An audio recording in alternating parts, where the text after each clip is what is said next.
Setelah berhubungan badan, Rafli cekik istri hingga tewas, ini penyebabnya. Muhammad Rafli, 21, warga Kelurahan Kota Marsumi, Medan Area, Medan, akhirnya mengakui perbuatannya. Dia tega menghabiskan nyawa istrinya sendiri, Ella Andini, 24, lantaran cemburu.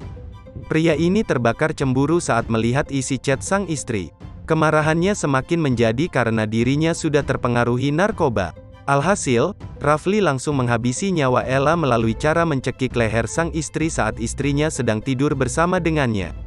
Setelah berhubungan badan saya cekik lehernya, karena saya lihat isi chat dia dengan mantannya, janjian untuk bertemu, kata Rafli saat dihadiri di konferensi pers di Polres Bangka Selatan, Jumat, tanggal 22 Oktober tahun 2021.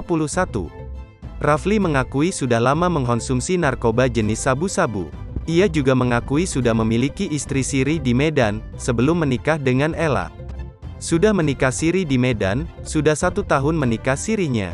Mengkonsumsi narkoba, sudah lama, ucapnya. Saat mengkonsumsi narkoba dirinya selalu mengajak Apoy, 30, yang merupakan temannya saat melarikan diri dari Kabupaten Bangka Selatan, setelah membunuh Ella Andini. Saat pesta sabu bersama dengan Apoy di kontrakan, kata dia. Muhammad Rafli mengaku sempat bekerja di tempat rehabilitasi narkoba di Sungai Liat, Bangka dan dipecat karena konsumsi narkoba. Dipecat karena konsumsi narkoba, ucapnya.